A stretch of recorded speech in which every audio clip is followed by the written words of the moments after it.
Page 18, I Love Thee, a very famous vocal solo by Grieg. We did this recently with our orchestra and a vocalist, and it works well because there's some rubato in it, and so you can do this really expression. It's a love song. But the orchestra and the soloist have to be like together, and we weren't. And it just comes across like, well, they're not together. Ugh. So you do the expression later. Try and keep it rhythmically right on at first. 3/4 time with one sharp. We're still in the key of G major. So the G major scale and the E minor scale and their arpeggios. You can get those, okay. Then basically eighth notes throughout. So that keeps a 1 and 2 and 3 and it's not a real slow piece, but it's not a fast piece. It's just, we're talking eighth notes here. You're not talking speed of the beat when you talk tempo. You're talking over the overall flow of the piece. So in the right hand, you're here.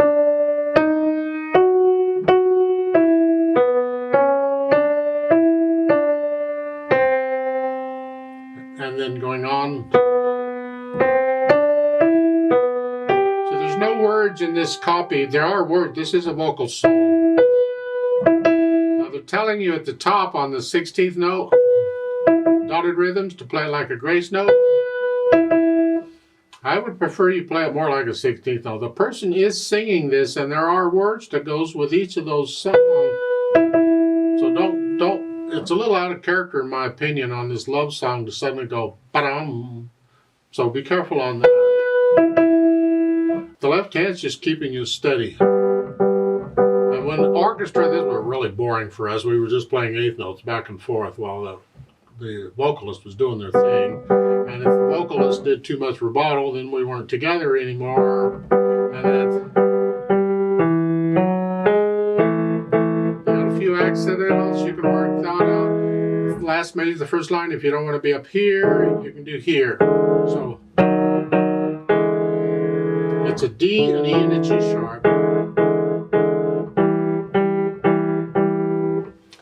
And when you have repeated notes like this, it gives you a chance to change your hand position if you're out of position. I'll leave that up to you. It's like if the last measure of the first line, if I'm here, and I go to the next measure, I'm here. I can go here, but otherwise I might go here, because the fourth finger's there. Well, I'm out of position. I want 3 and 5, but since they're repeated notes, I can change it any time in that measure. Just change it. Ready to go on, and if I don't want to go there, then I got to go here. So then you'll have to decide on the fingering you're going to use based on your size of your hand. The second measure there at the end, connect this. It's actually melody. At the beginning, they're telling you 1, 2, and that's fine. It works out okay. You don't have to start 1, 2, you can start something else, but then in the second measure you need second finger on that G here. So just keep that in mind. If you start 1, 2, you're already there.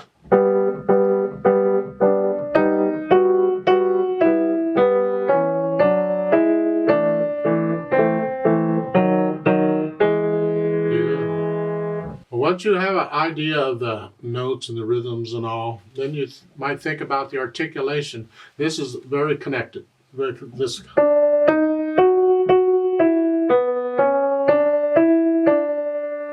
lift up between the phrases.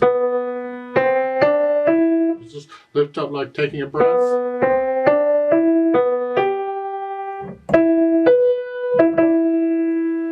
And the second line, second measure. That's melody.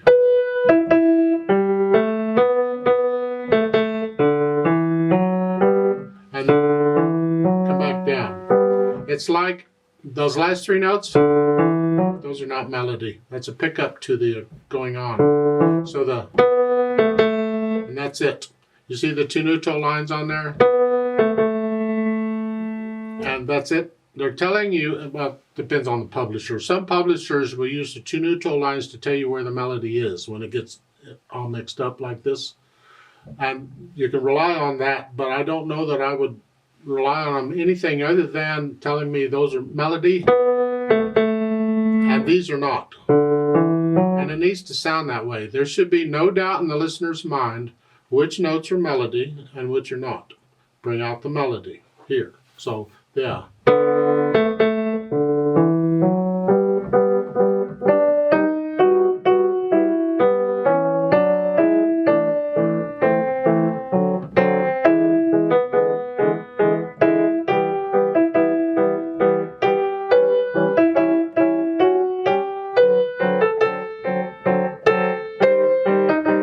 Like this climax of the piece here.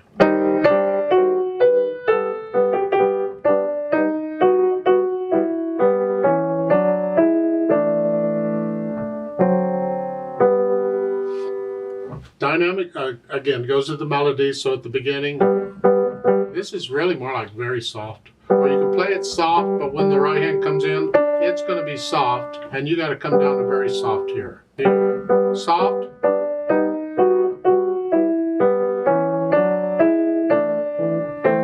And you're staying soft in the second line, second measure, you're soft. Soft, go up, medium soft. Here. And then this is not melody. So it's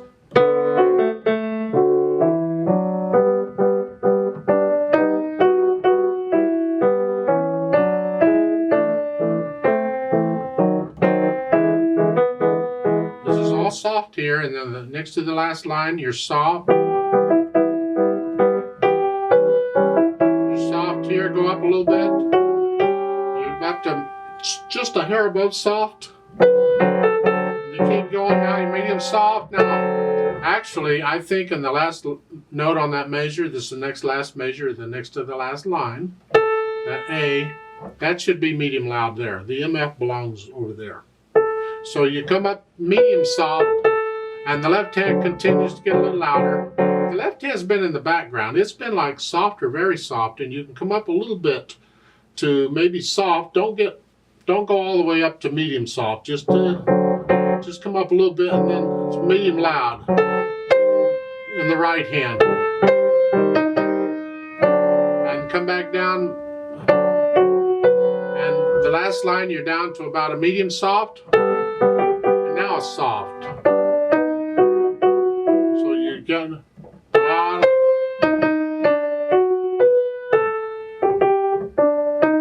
you have to experiment with the dynamics, and really you need to get to know it well enough you can feel it.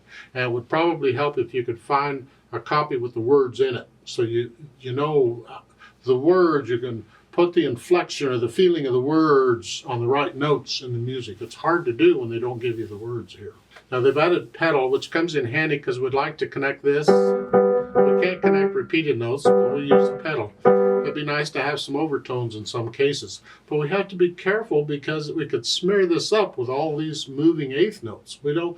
If you get it smeary, it's not a love song anymore. It's blech, you know. So careful on that. Now it's lag pedal or syncopated pedal. The notes go down first and then the pedal. I want to start the sound before I release the dampers. So at the beginning, it's here. And change it after I play the note so it overlaps. Pedaling this part, that's fine, because it would smear it up if you did.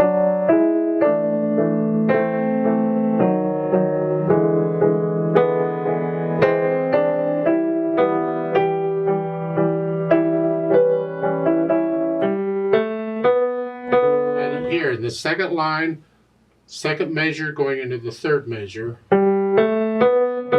we need to pedal that last note because we want to connect those repeated notes, so no need the pedal for that.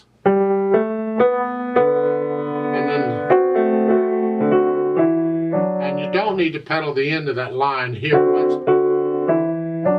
You don't need the pedal there. You can connect it with the fingers, so it would smear it up. Well,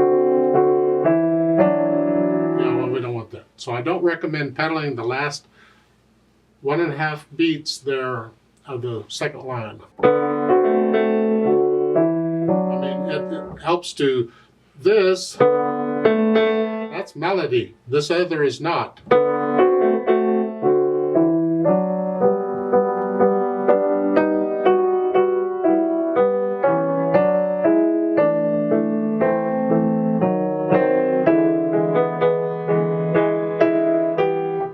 the end of the third line, I like to hear the rest in the right hand. And in order to do that, I have to change the pedal. Right there.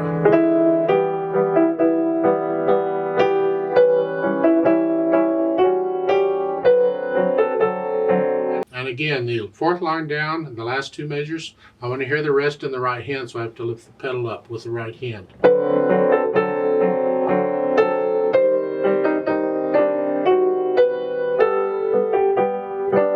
Now, last line, I want to hear a little silence there. It's a different thing, so I have to lift the pedal up with the right hand.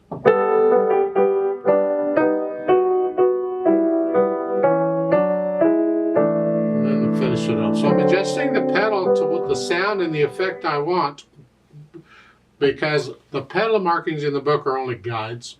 Anything I tell you about pedal is only a suggestion. What your teacher tells you, you do while you study under them, and then it becomes a suggestion. Because different teachers will tell you contradicting things on pedal. Been there, done that. Just do what they're telling you to do while you study under them. That's all.